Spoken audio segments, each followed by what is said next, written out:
Okay 128A அப்படின்றது வந்து ஆரம்பித்த காலம் பார்த்தீங்கன்னா 53வது ஜிஎஸ்டி கவுன்சிலில் 22/6/2024 தான் இந்த வார்த்தையை உருவாச்சு. பொதுவாக 128 waiver of penalty or late fees அப்படின்னு 128 இருந்தது. Waiver of interest or penalty or both அப்படின்ற வேர்டு தான் 128Aல 53 ஜிஎஸ்டி கவுன்சிலில் 22/6/2024 வந்து போட்டாங்க. இது 73 நான் ஃப்ராட் கேஸ் போனஃபைட் மிஸ்டேக் மட்டும்தான் பொருந்தும். இது பொருந்தக்கூடிய இயர்ஸ் 2017-18, 18-19, 19-20 சப்ஜெக்ட் டு கண்டிஷன். இந்த 3 வருஷம் மட்டுமே வந்து waiver of interest or penalty or both அப்படின்ற கேட்டகரி வந்து கொண்டு வராங்க. இதுக்கு பேர் அமெண்டி ஸ்கீம் அப்படின்ற ஒரு கேட்டகரி பேரும் சொல்கிறாங்க. இதுக்கப்புறம் வந்து 53G கவுன்சிலில் வந்து அனௌன்ஸ் பண்ண அப்புறம் வந்து என்ன பண்ணாங்க, நம்ம ரொம்ப எதிர்பார்த்தோடனே ஃபினான்ஸ் பில்லில் வந்து அதை வந்து கொண்டு வந்தாங்க. அந்த ஃபினான்ஸ் அதாவது வந்து பட்ஜெட் பாஸ் பண்ணாங்க. பட்ஜெட் பாஸ் பண்ணும்போது 23 பட்ஜெட் கொடுத்துருந்தாங்க. அது லோக்சபாவில் பாஸ் பண்ணி கெசட்டில் வந்து பப்ளிஷ் பண்ணது 16/8/2024 கெசட்டில் பப்ளிஷ் பண்ணி அதனுடைய ஃபினான்ஸ் நம்பர் 2 ஆக்ட் 2024 15/2024 டேட்டட் 16/8/2024 கொண்டு வந்தாங்க. இதில் கிட்டத்தட்ட 44 கிளாஸ் வந்து கொண்டு வந்தாங்க. இந்த 44 கிளாஸில் சிஜிஎஸ்டி அடங்கும், ஐஜிஎஸ்டி அடங்கும், யூடிஜிஎஸ்டி அடங்கும், காம்பன்சேஷன் செஸ் அடங்கும் அப்படின்னு குறிப்பிடத்தக்கது. இது எப்போ நோட்டிஃபை பண்ணாங்க? நோட்டிஃபிகேஷன் நம்பர் 17/2024 நோட்டிஃபை பண்ணாங்க. டேட்டட் 27/9. இந்த 44 கிளாஸஸில் இது வந்து கிளாஸஸ்னு படிக்கணும். இதில் 4 கிளாஸஸ் மட்டும் 27/9/2024 மட்டும் வந்து அமெண்ட் பண்ணாங்க. அதுக்கப்புறம் இருக்கிற மீதி கிளாஸஸ்லாம் 1 நவம்பர் வந்து அமெண்ட் ஆகிடுத்து குறிப்பிடத்தக்கது. அப்போ அந்த 27/9/2024 4 கிளாஸஸ் என்ன அப்படின்னா கிளாஸஸ் 1118, 142, 148, 150. 118 அப்படின்றது 16 சப்செக்ஷன் 5 உடைய டைம் லிமிட். 16 சப்செக்ஷன் உடைய கேன்சல் ஆன டீலருக்கு உண்டான டைம் லிமிட்டை வந்து இங்கே கொண்டு வராங்க. இது உங்கள் clauses 1118 amendment of under section 16 வந்து நம்மளுக்கு வந்து கொடுக்குறாங்க. இது இல்லாமல் வந்து கான்ஸ்டியூஷனல் அப்பீலன்ட் ட்ரிபுனல், அதாவது வந்து என்னுடைய ஆன்டி ப்ராஃபிட்டரிங் கேஸை வந்து எடுக்கிறது பிரின்சிபல் பெஞ்ச் அப்பாயின்ட் பண்ணுறதுக்கு வந்து 142 கொண்டு வராங்க. ஆன்டி ப்ராஃபிட்டரிங் சன்செட் கிளாஸை செட் பண்ணுறதுக்கு அப்ளிகேஷன்ஸ் அப் டு 1/4/2025 அப்புறம் நாங்கள் வாங்க மாட்டோம்னு சொல்கிற கிளாஸஸ் 148 கொண்டு வராங்க. நான் டேக்ஸை கட்டிட்டனோ அல்லது நான் வந்து டேக்ஸ் கிரெடிட்டை ரிவர்சல் பண்ணிட்டனோ ரீஃபண்ட் வாங்க முடியாதுன்னு அப்படி ஒரு கிளாஸை வந்து 150 கொண்டு வராங்க. இந்த 4 கிளாஸையுமே வந்து 27/9/2024 இதில் இருக்கக்கூடிய 1118 அண்டர் செக்ஷன் 16 இருக்கக்கூடிய செக்ஷனை மட்டும்தான் நம்ம வந்து பின்னாடி வந்து பார்க்கலாம். மீதி இருக்கிற செக்ஷன்ஸு கிளாஸஸ்ஸு எல்லாத்தையுமே வந்து 1 நவம்பரில் அமெண்ட் ஆயிடுச்சு. இதுக்கப்புறம் 54th ஜிஎஸ்டி கவுன்சில் என்ன சொன்னாங்க, இந்த 128A அப்படின்ற விஷயத்துக்கு செக்ஷனுக்கு ஒரு ரூலை வந்து கொடுக்குறாங்க. அந்த ரூல் தான் 164 அப்படின்ற ரூலை வந்து கொடுக்குறாங்க. இப்போ தான் நம்ம வந்து உள்ளே போகிறோம். உள்ளே போகும்போது ஆரம்ப தகவல் மட்டும் உங்களுக்கு சொன்னோம். இப்போ இதில் என்னென்னலாம் பார்க்கணும் அப்படின்னு பார்க்கும்போது 128Aல வந்து இதில் வந்து 128 ஆக்ட் ரூல் 164 இதில் கிட்டத்தட்ட வந்து 17 சப் ரூல் கொடுக்குறாங்க. இது எப்போத்துலேருந்து அமெண்ட்மெண்ட்டு 1 நவம்பர் 2024 வந்து நோட்டிஃபைடு ஓகேங்களா ஆயிடுச்சு. இதில் இந்த பேமெண்ட் வந்து ஒரு சில கிளாஸ் ஆஃப் பர்சன் அப்படின்னு 2ஆக பிரிக்கிறாங்க. அதில் 128Aல A, B, C அப்படின்ற கேட்டகரிக்கு கட்ட வேண்டிய டேட்டு 31 மார்ச் 2025. சில பேருக்கு வந்து 74 ஆர்டர் போட்டிருப்பாங்க. 74 ஆர்டர் போட்டு அவங்க கோர்ட்லேயோ அப்பீல்லையோ போய் ரீடைரக்ஷன் வாங்கி அசஸ்மெண்ட் ஆஃபீஸர்கிட்ட வாங்கினாங்கன்னா அந்த வாங்கின டேட்லேருந்து 6 மாதம் அப்படின்னு 2ஆக பிரிக்கிற விஷயங்களை நோட்டிஃபிகேஷன் நம்பர் 21/2024 கொண்டு வராங்க. ரூலை வந்து எப்போ அமெண்ட் பண்ணுறாங்கன்னா நோட்டிஃபிகேஷன் நம்பர் 20/2024 தான் இந்த ரூல் 164 வந்து என்னென்ன ஃபார்ம்ஸ் இருக்குது அப்படின்றாங்க. இதில் கிட்டத்தட்ட வந்து ஒரு 8 ஃபார்ம்ஸை வந்து நோட்டிஃபை பண்ணியிருக்காங்க. SPL 1லேருந்து SPL 8லேருந்து கிட்டத்தட்ட 8 ஃபார்ம் வந்து கொண்டு வராங்க. இது இல்லாமல் ஒரு சர்க்குலர் கொடுக்குறாங்க. அந்த சர்க்குலர் நம்பர் 238/32/2024 15/10/2024. அப்போ இந்த 128 தெரிய வேண்டும் என்றால் அப்போது செக்ஷன் தெரியணும், ரூல் தெரியணும், நோட்டிஃபிகேஷன் தெரியணும், ஃபார்ம்ஸ் தெரியணும், சர்க்குலர் தெரியணும். இந்த விஷயங்கள் தெரிந்தால் மட்டுமே 128Aவை ஆக்சஸ் பண்ண முடியும். ரைட். இந்த 128A அப்படின்றது எதுக்கு கவர் ஆகும்? செக்ஷன் 73ல வந்து கவர் ஆகும். ஓகேங்களா? 73 போனஃபைட் மிஸ்டேக். ஓகேங்களா? தெரியாம தப்பு செஞ்சா 73. இதுல வந்து tax not paid, short paid, ITC wrongly availed and utilised, erroneous refund மட்டும் கவர் ஆகாது அப்படின்னு சொல்றாங்க. ஓகேங்களா? இது எத்தனை வருஷத்துக்கு கவர் ஆகும்? 3 வருஷத்துக்கு கவர் ஆகும். 17 18, 18 19, 19 20, 3 வருஷத்துக்கு கவர் ஆகும் அப்படின்னு வந்து சொல்றாங்க. தெரிஞ்சுக்க வேண்டிய விஷயங்கள். இப்போ இதுக்கு பார்க்கறதுக்கு இந்த 128A என்ன இருக்கு அப்படின்னு நம்ம தெரிஞ்சுக்கிறோம். 128A என்னென்ன இருக்கு அப்படின்னு தெரிஞ்சுக்கிட்டாதான் நம்ம டாக்ஸை கட்ட முடியும். இந்த 128A கிளாஸ் ஏ அப்படின்றது notice stage, class B class சின்றது ஆர்டர் ஸ்டேஜ். தெரிஞ்சுக்கணும். இந்த கிளாஸ் ஏன்ற நோட்டீஸ் ஸ்டேஜில் notice and statement issued under section 73ல but no adjudication order passed அப்படின்றாங்க. இதுல வந்து பார்க்கும்போது 73(1)லையோ 73(3)லையோ 73(9)லையோ ஒரு 2 மினிட்ஸ் சார் சாரி சார். இப்போ அதில் வந்து 128A notice stage order stage அப்படின்னு ரெண்டாக பிரிக்கிறாங்க. இந்த 128A சப்செக்ஷன் 1 கிளாஸ் ஏல வந்து notice or statement issued under section 73. அப்போ நோட்டீஸோ ஸ்டேட்மெண்ட்டோ 73(1)லையோ 73லையோ நோட்டீஸ் கொடுத்துருப்பாங்க. But no adjudication order passed. அப்போ வந்து ஆர்டர் வந்து பாஸ் பண்ணிருக்க மாட்டாங்க நோட்டீஸ் ஸ்டேஜில். ஓகேங்களா? இங்கே அட்ஜுடிகேஷன் அத்தாரிட்டி. ஓகேங்களா? நம்ம ரேஞ்ச் டிபார்ட்மெண்ட் அட்ஜுடிகேஷன் அத்தாரிட்டின்னு.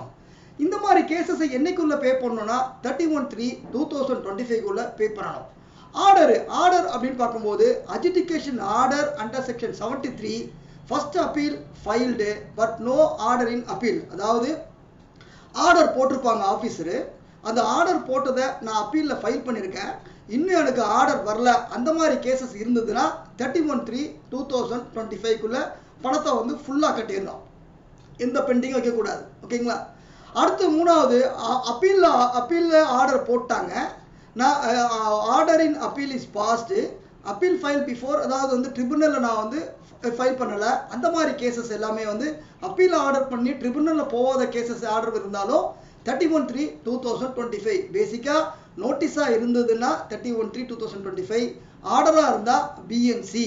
இந்த நோட்டீஸும் ஆர்டரும் இருந்தால் இந்த ஃபார்ம் மட்டும் SPL1 நோட்டீஸாக இருந்தால் SPL1, ஆர்டராக இருந்தால் SPL2. இந்த டிஃபரன்ஷியேட் தெரியறதுக்காக ABC அப்படின்னு கொடுக்குறாங்க. இதில் ப்ரொவிசோ ஒன்று கொடுக்குறாங்க. ஃபர்ஸ்ட் ப்ரொவிசோ அப்படின்னு சொல்கிறாங்க. இப்போ ஆர்டர்ஸ் வந்து ஆஃபீஸர்ஸ் வந்து 74 ஆஃபீஸர்ஸ் ஆர்டர் போட்டுடுறாங்க. நான் ஆர்டர் போட்டது 74 வராது சார் சொல்லி நான் வந்து மேல்முறையீடு அப்பீல் அத்தாரிட்டி கிட்டேயோ அல்லது வந்து கோர்ட்லேயோ இந்த மாதிரி இடத்துல நான் ஒரு டைரக்ஷன்ஸ் நான் வாங்கிட்டு வந்தேன் அப்படின்னா அது ஆஃபீஸர்ஸ் ரிமாண்ட் பேக் ஆஃபீஸர்ஸ்ட வந்து அவர் அசஸ்மெண்ட் ஆஃபீஸர்ஸ் 73ல போட்டு கொடுத்தாருன்னா அந்த போட்டு கொடுக்குற ஆர்டர் டேட்ல இருந்து 6 மாதங்கள் நம்ம டைம் வந்து கொடுக்குறாங்க அப்படின்னு தெரிஞ்சுக்கலாம். இது மாதிரி கேசஸும் ஸ்டார்ட் பண்ணுறது 74 ஸ்டார்ட் பண்ணி முடியறது 73ல முடிகிற கேஸும் கவர் ஆகும். அப்படின்ற 128ல கவர் ஆகும் தெரிஞ்சுக்கலாம்.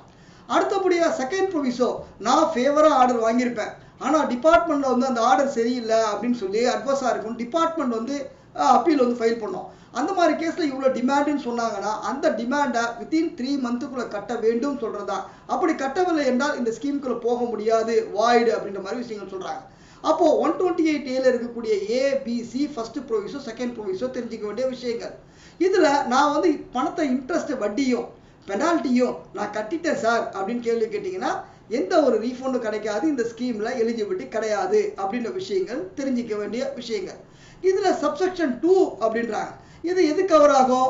73க்கு கவர் ஆகும். இதில் எது அவைலபிள் எது நாட் அவைலபிள் அப்படின்னு பார்க்கும்போது tax has not been paid, short paid, ITC wrongly availed, utilised, இந்த மாதிரி காரணங்களுக்கு இந்த ஸ்கீம் எலிஜிபிலிட்டி உண்டு. எரோனியஸ் ரீஃபண்டுக்கு இந்த ஸ்கீம் எலிஜிபிலிட்டி கிடையாது அப்படின்ற விஷயம். போனஃபைட் மிஸ்டேக்காக இருந்தால் மட்டும் இந்த ஸ்கீம் வந்து எலிஜிபிலிட்டி உண்டு அப்படின்னு தெரிஞ்சுக்கலாம். சரிங்க சார், இப்போ நான் அப்பீலில் ஃபைல் பண்ணியிருக்கேன், அப்பீலில் ஃபைல் பண்ணால் நான் என்ன சார் பண்ணணும்? வித்ரா பண்ண வேண்டும் அப்படின்னு சொல்கிறாங்க. எங்கே சொல்லுது? 128A சப்செக்ஷன் 3ல வந்து சொல்லுது. நான் என்னுடைய அப்பீல் பெண்டிங்காக இருக்க அப்பீலோ ரிட்டோ நான் வித்ரா பண்ண வேண்டும். வித்ரா பண்ணாதான் இந்த அப்ளிகேஷன் ஃபைல் பண்ண முடியும் அப்படின்னு சொல்கிறாங்க. அப்படி வித்ரா பண்ணும்போது அதுக்கு உண்டான ஃபார்ம் APLW அப்படின்ற ஃபார்ம் இருக்குது. அந்த APLW அப்ளை பண்ணி அந்த அக்னாலஜ்மெண்ட்டோட இந்த டாக்ஸை கட்டி SPL 1 அது SPL 2 வந்து நம்ம ஃபைல் பண்ணணும். ஏன்னா SPL 1 நோட்டீஸ் ஸ்டேஜுக்கு மட்டும் தான் வரும், தெரிஞ்சுக்க வேண்டிய விஷயங்கள். SPL 1 ஸ்டேஜும் வரும். நான் கோர்ட்ல 73 நோட்டீஸ் ஸ்டேஜ்ல கோர்ட்டுக்கு போயிருந்தேன் அப்படின்னா அதை வித்ரா பண்ணி கொடுக்க வேண்டிய தருணங்களும் இருக்கும் அப்படின்னு தெரிஞ்சுக்கலாம். அப்போ நான் அப்பீல் APL 1W அப்படின்ற ஃபார்மை வந்து நான் வித்ரா பண்ணேன்னா அது ஆஃபீஸர் அக்செப்ட் பண்ணி ஆர்டர் கொடுத்தாருன்னா அந்த ஆர்டர் கொடுக்கணும். ஆர்டர் கொடுக்காம வெறும் வித்ரா மட்டும் பண்ணியிருந்தோம் அப்படின்னா நான் அப்ளிகேஷன் சேர்த்து SPL 2 நான் ஃபைல் பண்ணிட்டு எனக்கு என்னைக்கு ஆர்டர் வருதோ அந்த ஆர்டர் வந்து வித்தின் 1 மந்த்துக்குள்ள திருப்பி ரீஅப்லோட் பண்ண வேண்டும் சொல்றது தான் தெரிஞ்சிக்க வேண்டிய விஷயங்கள். 128(4) இது அப்படின்னும் போது இது வந்து 128A கேபிட்டல் A சப்செக்ஷன் 4ல என்னுடைய ஆர்டர் ஸ்டேஜில் இருக்கிற டாக்ஸை ஃபுல்லாக எனக்கு கட்டினா கன்க்ளூட் ஆகும் அப்படின்னு சொல்கிறாங்க.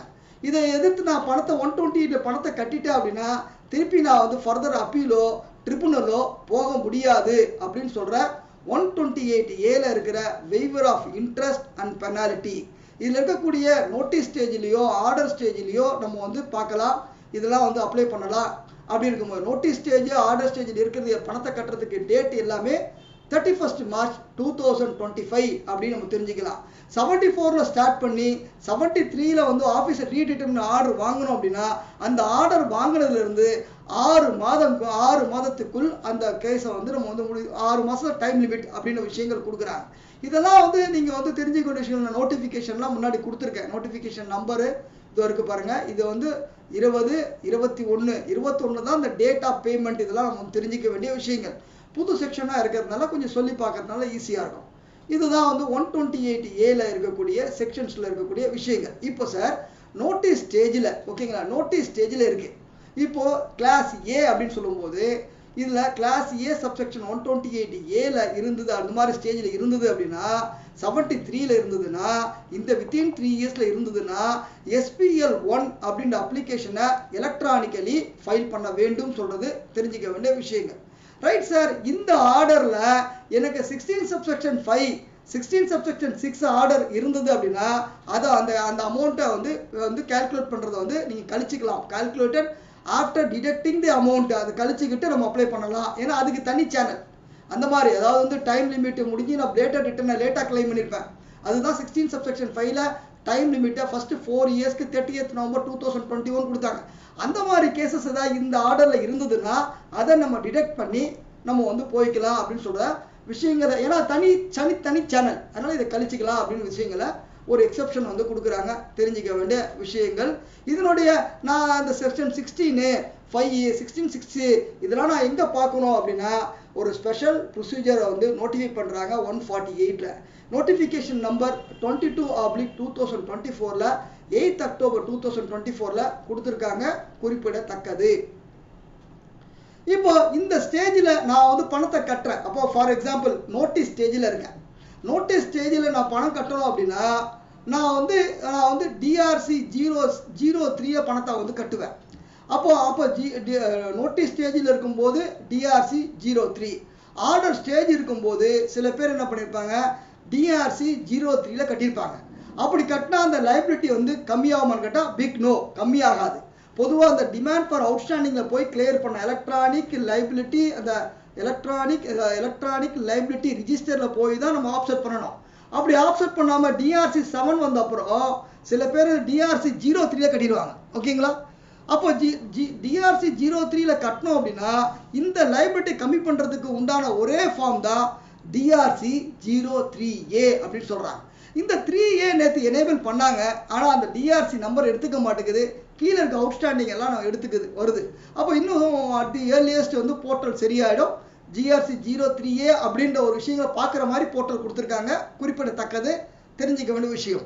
அப்போ நோட்டீஸ் ஸ்டேஜில் இருந்ததுன்னா DRC 03ல நீங்கள் வந்து ஆப்செட் பண்ணுவீங்க. ஆர்டர் ஸ்டேஜில் இருந்தால் எலக்ட்ரானிக் லைபிலிட்டி ரிஜிஸ்டரில் ஆப்செட் பண்ணணும். அப்படி இல்லை நான் DRC 03 கட்டியிருந்தேன் அப்படின்னா திருப்பி ஒரு DRC 03 ஃபார்மை போட்டு அந்த லைபிலிட்டியை கம்மி பண்ண வேண்டும். இதான் வந்து இந்த பேமெண்ட்டில் இருக்கிற டேர்ம்ஸு. என்னைக்குள்ள பணத்தை கட்டணும் அப்படின்ற விஷயங்களை பார்த்தோம். இந்த பேமெண்ட்டை எப்படி அட்ஜஸ்ட் பண்ணுறது பார்த்தோம், தெரிஞ்சுக்க வேண்டிய விஷயம். இதெல்லாம் 128Aல என்னென்ன செக்ஷன்ஸ்ன்னு பார்த்தோம். நோட்டீஸ் ஸ்டேஜில் இருந்தால் SPL 1 போடணும்னு பார்த்தோம். 16 சப்செக்ஷன் 5 16 சப்செக்ஷன் 6 வந்து இதை வந்து இந்த அமௌண்ட்டை எடுத்துக்கொள்ள வேண்டாம் அப்படின்னு சொல்றது தான் தெரிஞ்சிக்க வேண்டிய விஷயம். ஒரு ரீகேப் பண்ணுறேன், ஓகேங்களா? இப்போ இதில் நோட்டீஸ் ஸ்டேஜாக இருந்தால் டிஆர்சி 03, ஆர்டர் ஸ்டேஜாக இருந்தால் நான் என்னுடைய பேமெண்ட் டு அவுட்ஸ்டாண்டிங் லெட்ஜர் அப்படின்ற விஷயங்களை கழிச்சு டெபிட் பண்ணணும். அப்படி இல்லைன்னா டிஆர்சி கட்டியிருந்தேன் அப்படின்னா டிஆர்சி 3 போட்டு அந்த பணத்தை கம்மி பண்ண வேண்டும் சொல்கிறது தான் தெரிஞ்சிக்க வேண்டிய விஷயம். இதில் எய்தர் நீங்கள் வந்து கேஷாகவும் அட்ஜஸ்ட் பண்ணலாம், கிரெடிட்டாகவும் அட்ஜஸ்ட் பண்ணலாம். இதில் ஆர்சிஎம் லைபிலிட்டி வந்ததுன்னா கட்டாயமாக நான் கேஷாக தான் கட்டணும். இ-காமர்ஸ் ஆப்ரேட்டர் பேமெண்ட் தான் வந்தால் கட்டாயமாக நான் கேஷாக தான் கட்ட வேண்டும் அப்படின்னு சொல்கிறது தான் தெரிஞ்சிக்க வேண்டிய விஷயங்கள். சார் நான் இன்ட்ரெஸ்ட்டு பெனால்ட்டி நான் கட்டிட்டேன் சார், அதுக்கு ரீஃபண்ட் கிடைக்குமானா பிக் நோ, ரீஃபண்ட் கிடைக்காது அப்படின்னு விஷயங்கள் தெரிஞ்சுக்கலாம், ஓகேங்களா? சரிங்க சார், இந்த மாதிரி இதெல்லாம் நான் அப்ளை பண்ணுறதுக்கு பணத்தை கட்டிட்டேன், டிஆர்சியில் ஆப்செட் பண்ணிட்டேன், நான் என்ன பண்ணணும் சார்? பணம் கட்டுறதுக்கு மார்ச் 31 மார்ச் 2025, செக்ஷன் 73, இயர் 3 வருஷம், இதெல்லாம் எனக்கு புரியுது சார். இப்போ இந்த அப்ளிகேஷன் நான் எப்படி சார் டாஸ்க்கை கம்ப்ளீட் பண்ணுறது அப்படின்னு கேட்டால் ரூல் நம்பர் 164ல நோட்டிஃபிகேஷன் நம்பர் 20/2024ல எப்படிலாம் வந்து இந்த ஃபார்மை கையாளுறது அப்படின்ற விஷயங்களை கொடுக்குறாங்க, ஓகேங்களா? இதில் என்ன சொல்கிறாங்க அப்படின்னு பார்க்கும்போது SPL 1 அப்படின்னு ஒரு ஃபார்ம் வந்து நோட்டீஸ் ஸ்டேஜில் நான் பணம் கட்டுற நோட்டிஃபைட் டேட் 31/3/2025 இருக்குது. அதுலேருந்து 3 மாதத்துக்குள்ள அந்த SPL 1 அப்ளிகேஷன் ஃபைல் பண்ண வேண்டும் நோட்டீஸ் ஸ்டேஜில். ஆர்டர் ஸ்டேஜில் இருக்குன்னா அதாவது 128 capital A subsection 1 clause B and clause C அந்த செக்ஷனில் இருந்தது அப்படின்னா நான் வந்து 31 மார்ச் 2025க்குள்ள பணத்தை கட்ட வேண்டும். பணத்தை கட்டிட்டு அதுலேருந்து 3 மாதத்துக்குள்ள அப்படின்னா 30th ஜூன் 2025க்குள்ள அந்த SPL 2 அப்ளிகேஷன் போட வேண்டும், ஓகேங்களா? இது வந்து 73ல இருக்கவங்களுக்கு. இதே 74ல ஸ்டார்ட் பண்ணி 73ல முடிக்கிறவங்களுக்கு SPL 2 அப்ளிகேஷன் போட வேண்டும். எவ்வளோ நாளையில் போடணும்? 6 months of the redetermination of order under section 73 அப்படின்ற விஷயங்கள் நம்ம போட வேண்டும். அப்போ நான் நோட்டீஸ் ஸ்டேஜில் SPL 1 போட்டுட்டேன், பணம் கட்டி 3 மாதம், ஆர்டர் ஸ்டேஜில் SPL 2 போட்டுட்டேன், அப்பீலில் இருந்ததுன்னா வித்ரா பண்ணி அப்ளிகேஷன் கொடுக்க வேண்டும். அந்த வித்ரா பண்ணது அக்செப்டன்ஸ் பண்ணவில்லை என்றால் W ஃபார்ம் கொடுக்க வேண்டும். வித்ரா பண்ண அப்புறம் அவங்க அப்ரூவ் பண்ணாங்க அப்படின்னா அது அந்த வந்ததுலேருந்து வித்தின் 1 monthல அப்லோட் செய்ய வேண்டும், தெரிஞ்சுக்க வேண்டிய விஷயம். அப்போது இது இல்லாமல் நான் கொடுத்த SPL 1 அப்ளிகேஷனில் ஏதாவது ஆஃபீஸர்ஸ்க்கு ஒரு தேவைகள் இருக்குது, நான் போட்டதில் ஏதோ சம் ப்ராப்ளம் இருக்குது, அதுக்கு நோட்டீஸ் ரெக்வஸ்ட் பண்ணுறாரு அப்படின்னா SPL 1 SPL 2 போட்டதுலேருந்து வித்தின் 3 monthக்குள்ள அவர் நோட்டீஸ் வந்து SPL 03 கொடுப்பார். அப்படி அவர் இந்த நோட்டீஸ் கொடுக்கவே இல்லை என்றால் if no notice is issued கொடுக்கவில்லை என்றால் தென் டீம்டு அப்ரூவ்டு, எனக்கு வந்து அப்ளிகேஷன் டீம்டா அப்ரூவ் ஆகிடும் அப்படின்றாங்க. சரி சார், நோட்டீஸ் கொடுத்துட்டாங்க, நோட்டீஸ் கொடுத்து அந்த நோட்டீஸ் கொடுத்ததுலேருந்து நான் வித்தின் 1 monthக்குள்ள என்னுடைய ரிப்ளைவை ஃபைல் பண்ண வேண்டும். ஃபைல் பண்ணுற அப்ளிகேஷன் SPL 04 அப்படின்ற அப்ளிகேஷன் ஃபைல் பண்ண வேண்டும், ஓகேங்களா? சரிங்க சார், நான் கொடுத்த ரிப்ளை, ஓகேங்களா, நான் கொடுத்த அதாவது நோட்டீஸ் கொடுத்துருக்காங்க, நோட்டீஸ் கொடுத்துருந்த 1 மாதத்துக்குள்ள நான் ரிப்ளைவை ஃபைல் பண்ணுறேன். ரிப்ளை ஃபைல் பண்ணோன்னா ஆஃபீஸருக்கு அது வந்து ஒரு லைக் பண்ணுற மாதிரி இருக்குது அப்படின்னா கரெக்டாக இருக்குது அப்படின்னா அவர் SPL 5 வந்து ஆர்டர் ஆஃப் கன்க்ளூட் பண்ணி ஆர்டர் கொடுப்பாரு. அந்த ஆர்டர் கொடுக்கும்போது அவர் திருப்பியும் வந்து நோட்டீஸ் ஸ்டேஜில் இருந்ததுன்னா DRC 7 கொடுக்க மாட்டார். ஆர்டர் ஸ்டேஜில் இருந்தது அப்படின்னா வந்து அந்த லைபிலிட்டியை கம்மி பண்ணி கொடுப்பாங்க அப்படின்னு விஷயம் சொல்கிறாங்க. இப்போ இந்த SPL 4 ஃபைல் பண்ணதுலேருந்து வித்தின் 3 monthக்குள்ள ஆர்டர் கொடுப்பாங்க. ரிப்ளை அவங்க நோட்டீஸ் கொடுத்து நான் ரிப்ளை கொடுக்கவில்லை என்றால் 4 மாதத்துக்குள்ள அந்த ஆர்டர் கொடுப்பாங்க, ஓகேங்களா? அந்த 3 மாதத்துல ஆஃபீஸர் SPL 1 SPL 2 போட்டு ஆஃபீஸர் எந்த நோட்டீஸும் கொடுக்கலன்னா அது டீம்டு அப்ரூவல் அப்படின்ற விஷயங்களை கொடுக்குறாங்க, தெரிஞ்சுக்க வேண்டிய விஷயம். சரிங்க சார், நான் கொடுக்குற ரிப்ளை வந்து ஒரு போதுமான அளவுக்கு இல்லை, அது அட்வர்ஸாக இருக்குது, ஆஃபீஸர்ஸ் ஒத்துக்கலை அப்படின்னா திருப்பி வந்து அந்த SPL 7 அப்படின்னு ஒரு அட்வர்ஸாக இருந்ததுன்னா ஆர்டர் போடுறாரு. அப்படி ஆர்டர் அட்வர்ஸாக போடணும்னா கட்டாயமாக நேச்சுரல் ஜஸ்டிஸை மெயின்டைன் பண்ண வேண்டும். நேச்சுரல் ஜஸ்டிஸ் மீன்ஸ்னா பர்சனல் ஹியரிங் கொடுத்து அவர் கட்டாயமாக கேட்க வேண்டும் சொல்கிறது. அப்படி கொடுத்து அவர் இந்த ஆர்டரை வந்து இல்லை நீ போட்டது வந்து இந்த SPL 2ல போட்டது SPL 1 போட்டது தப்பாக இருக்குது அப்படி ஆஃபீஸருக்கு இதுவாக இருந்ததுன்னா அவர் SPL 7ல வந்து ரிஜெக்ஷன் ஆஃப் ஆர்டர் வந்து கொடுப்பார். அந்த எஸ்பிஎல் 7 ரிஜெக்ஷன் ஆர்டர் ஆயிடுச்சுன்னா அதை மேல்முறையீடு செஞ்ச அப்பீல் போனோம் அப்படின்னா அந்த அப்பீலில் அலோவபிள் ஆச்சுன்னா எஸ்பிஎல் 06 அப்படின்ற ஃபார்ம் வந்து கொடுப்பாங்க. அந்த நான் அப்பீலும் போயிருக்கேன், அங்கேயும் எனக்கு ஜெயிக்கல அப்படின்னா என்னுடைய பழைய கேஸை வந்து திருப்பி எடுக்கிறதுக்கு ரிவர்க் பண்ணுறதுக்கு ஒரு டிக்ளரேஷன் கொடுத்து பழைய கேஸில் எஸ்பிஎல் 8 அப்படின்னு ஒரு டிக்ளரேஷன் கொடுத்து உள்ளே போக வேண்டும் சொல்கிறது தான் இந்த எஸ்பிஎல் 1, S2, எஸ்பிஎல் 8 வரைக்கும் உண்டான அப்ளிகேஷன். ரொம்ப குழப்பிக்க வேண்டாம். எஸ்பிஎல் 1ன்றது ஒரு நோட்டீஸ் ஸ்டேஜுக்கு உண்டான அப்ளிகேஷன். ஆர்டர் ஸ்டேஜில் இருந்தால் எஸ்பிஎல் 2, சரியில்லைன்னா நோட்டீஸ் கொடுத்தா எஸ்பிஎல் 3, அதுலேருந்து நம்ம ரிப்ளை பண்ணால் எஸ்பிஎல் 4, ஆர்டர் கன்க்ளூட் பண்ணால் எஸ்பிஎல் 5, அட்வர்ஸாக இருந்தது ஆர்டர் ரிஜெக்ட் ஆகிற எஸ்பிஎல் 7, அப்பீலில் போய் ஆர்டர் வாங்கினா எஸ்பிஎல் 6, திருப்பியும் அப்பீல் ஃபைல் பண்ணி அந்த கேஸ் இங்கே தோற்று போச்சுன்னா திருப்பியும் வந்து ரிவோக் பண்ணி அந்த எடுக்கிறதுக்கு ஒரிஜினல் கேஸை ரீஇன்ஸ்டேட் பண்ணுறதுக்கு எஸ்பிஎல் 08 அப்படின்ற ஃபார்மை வந்து கொடுக்குறாங்க. இதெல்லாம் வந்து தெரிஞ்சிக்க வேண்டிய விஷயங்கள். நம்ம வந்து இதில் ஃப்ரீக்வெண்ட்லி ஆஸ்க் கொஸ்டின் அப்படின்னு கிட்டத்தட்ட 238 சர்க்குலரில் சில விஷயங்கள் வந்து நம்மளுக்கு கொடுக்குறாங்க. இதில் என்ன கொடுக்குறாங்க, சார் நான் நோட்டிஃபை பண்ணுறதுக்கு முன்னாடியே நான் டாக்ஸ் கட்டிட்டேன் சார், என்ன சார் பண்ணுறது, பிக் எஸ் நீங்கள் இந்த ஸ்கீம் வந்து 128ல் அவைல் பண்ணிக்க முடியும். சார் நான் கட்ட வேண்டிய டாக்ஸை தேர்ட் பார்ட்டி கிட்ட ஆஃபீஸர் ரெக்கவரி பண்ணிட்டார் சார், அப்போ இந்த ஸ்கீமில் போக முடியுமா, பிக் எஸ் இந்த ஸ்கீமில் 128ல் போக முடியும் ஓகே அப்படின்னு சொல்கிறாங்க. சார் என்னுடைய இன்ட்ரெஸ்ட்டு பெனாலிட்டியை ரெக்கவர் பண்ணிட்டாங்க சார், அந்த ரெக்கவர் பண்ணது அது கட்ட வேண்டிய அவசியம் இல்லைன்னு நீங்கள் சொல்லிட்டீங்க, ஆனால் ரெக்கவர் பண்ணிட்டாங்க, அந்த பணத்தை திருப்பி அது டாக்ஸில் அட்ஜஸ்ட் பண்ண முடியுமானா பிக் நோ அட்ஜஸ்ட் பண்ண முடியாது அப்படின்னு அவங்க கொடுக்குறாங்க. சார் நான் வந்து டாக்ஸை கட்டிட்டேன் சார், இன்ட்ரெஸ்ட்டும் பெனால்ட்டி மட்டும்தான் ஆர்டரில் இருக்குது சார் அப்படின்னா அந்த ஸ்கீம் 128A வந்து ஸ்கீமை வந்து அலோவ் பண்ண முடியும் அப்படின்றாங்க. சரிங்க சார், நான் அப்படி அந்த இன்ட்ரெஸ்ட்டு அதாவது இன்ட்ரெஸ்ட்டு அலோவ் பண்ணிக்க முடியும்னு சொல்கிறீங்க, அப்போ அந்த இன்ட்ரெஸ்ட்டில் நான் வந்து delay of filing return, delay of reporting இதெல்லாம் வந்து ஒத்துக்கொள்ள முடியாது அப்படின்றாங்க.